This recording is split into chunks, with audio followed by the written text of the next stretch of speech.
About 2 hours ago, I told myself to get on and do the job at hand, and I still haven't done it. That's because in the meantime I phoned Atlas Copco.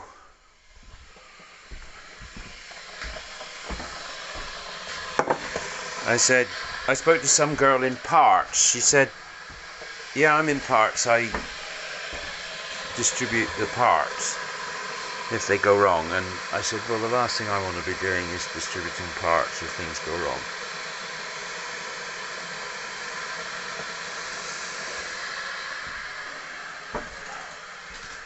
Basically, we'd want the parts on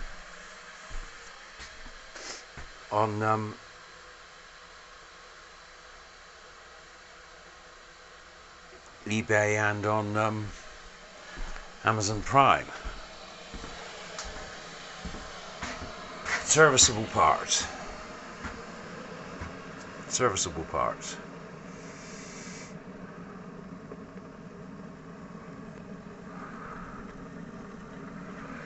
So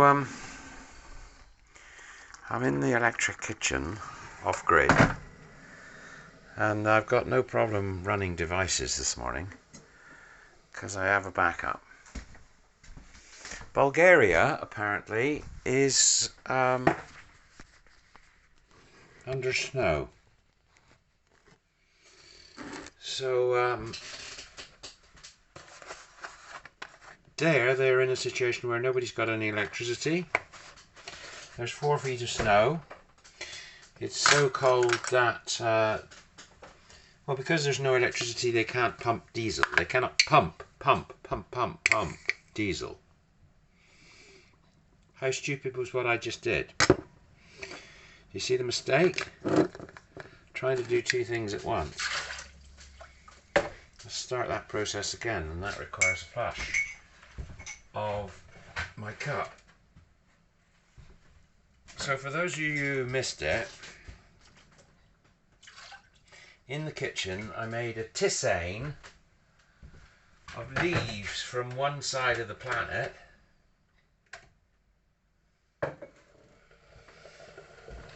Indian tea from Yorkshire,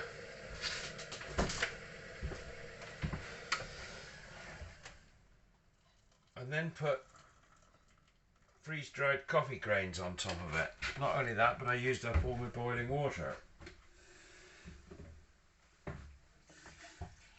In the clean-up and the rest, never mind, it's all free from the sun, and just the water, for those of you who are interested, came out the ground as well. So we got water by the bucket load. What falls out the sky is, of course, distilled as nearly pure as you could get it. Nearly. You could get it purer. Sand. I got plenty of sand. I got acres of sand. If we want a bulk filler inert, I have that. Carbon. Yes, I can produce carbon by the kilo using existing tools, crushers, choppers, breakers, stuff like that. Today's the day we're getting the tools out, the air tools. Is that correct? I think so. Yeah. It's about time. We need to... I saw an air tool doing a nut breaking. Well, that's one of the things it can do, certainly. Certainly, I could envisage crushing up stuff. Yeah.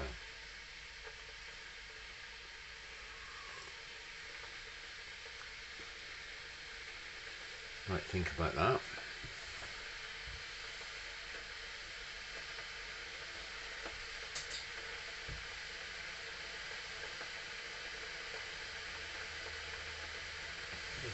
Foxy.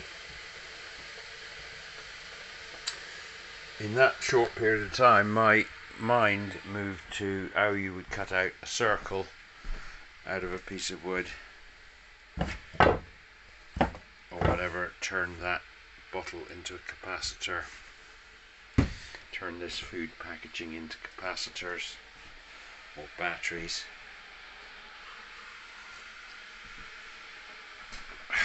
turn bread into an absorbent oil filled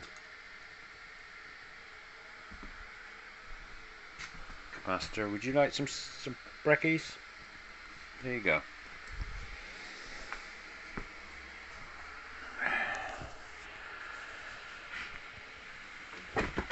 Right, the degree of urgency about various things. Let's go and have a look at the batteries. Check solar production today. And what I will do is take with me my multimeter and my telephone, and we will do a demonstration somehow of my phone recording amps. I'm going to take a cup of tea with me.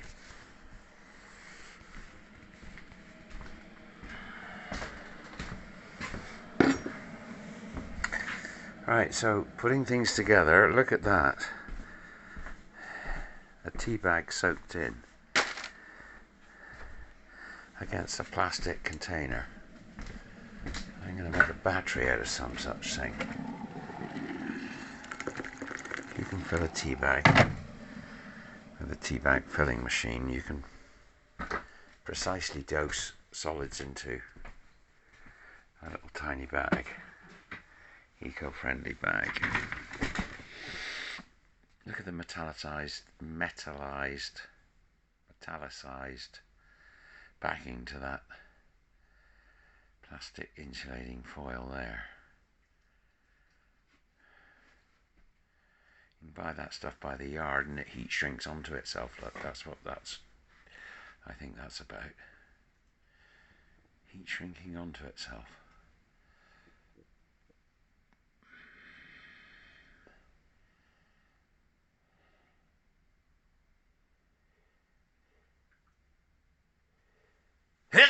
So we want the inside.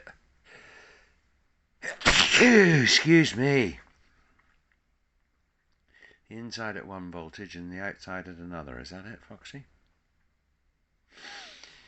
This leads me to a kind of capacitor design which I would call baked.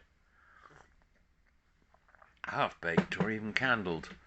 And various approaches to sandwiching insulators between conductors.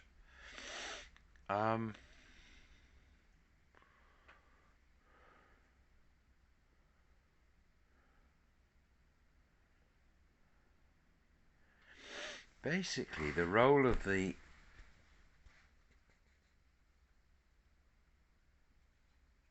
surface is to provide electrical conductivity one side and micromanagement on the other, which leads me to my other project, this one, which is called the all-purpose breadboard,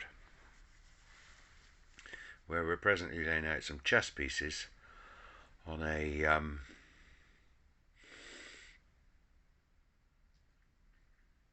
in a work project. This belongs down there, and this probably also belongs down there. Now I feel better. We were going to look at the batteries.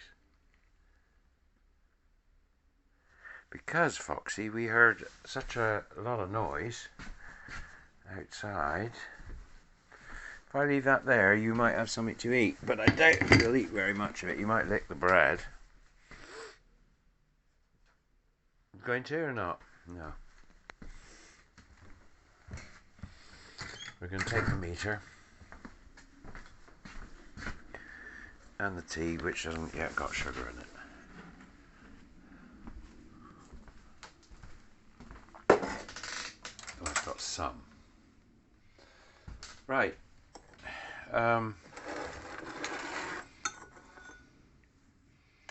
Most people got a kitchen. Most people could get hold of some of the things that they could use to make a capacitor. They got the right mindset. You could start making your own capacitors. It's downside easier than it is to make your own solar panels. Be a starting point.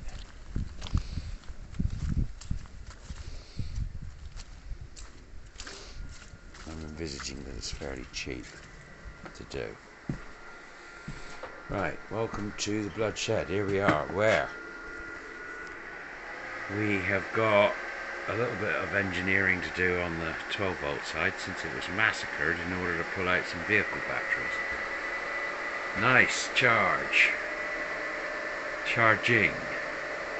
This side is, well, it's time to swap them over, because I want this side charging faster and this side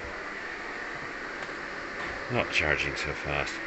Unfortunately, right, we pull that out of there, plug that in there and turn on. So now our electricity supply is coming from over here, and it stands at 250 watts, 200 watts, 200 watts. That's not too bad, but there's only me chewing anything through it. This side continues to generate at 230 volts, but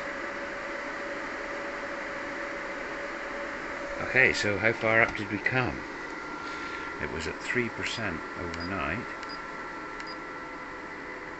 and we're only at 10 at the moment. Not a fast charge day, is it?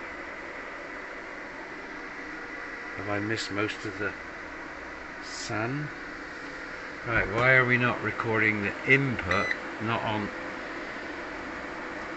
batteries at 52.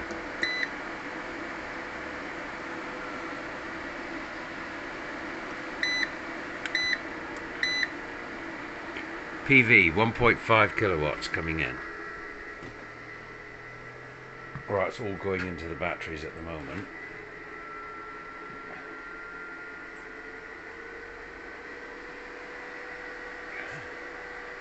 So I've been charging those at 1.5 kilowatts for 4 hours.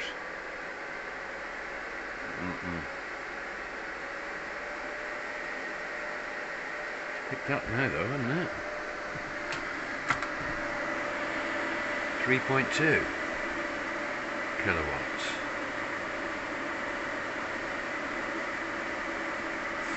So let's be clear. Could I have done better by earlier moving that load over to this side?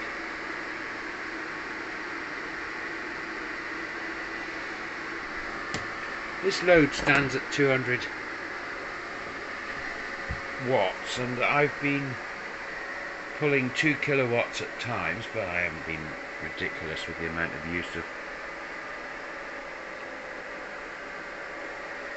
kettle boiling today. I even boiled my first lot of hot water on the stove.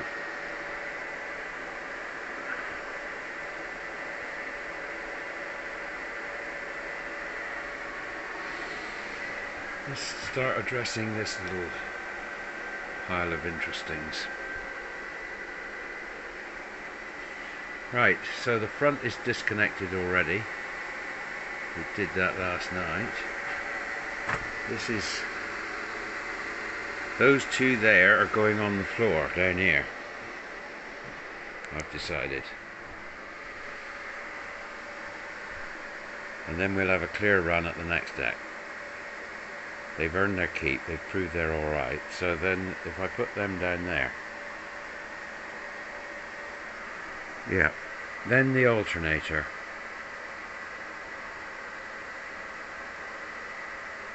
The alternator needs an Atlas Copco.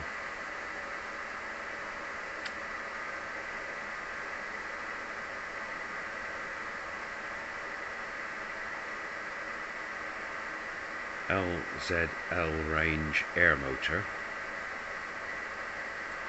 with a NEMA motor in line. So you'll notice there's only one output on the alternator, and that would be true of all alternators, but it's not true of all NEMA motors, and it's not true of all. So does the NEMA sit in the middle?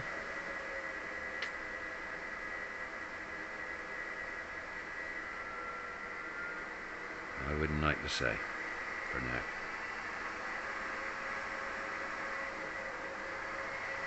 Can't see how the needle. I can't see how a NEMA can have two ends.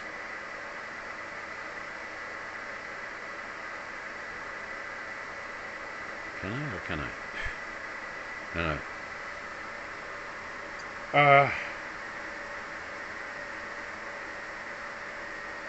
Right, so what's doing nothing? The 110's doing nothing. That can't sit there forever. Let's move it.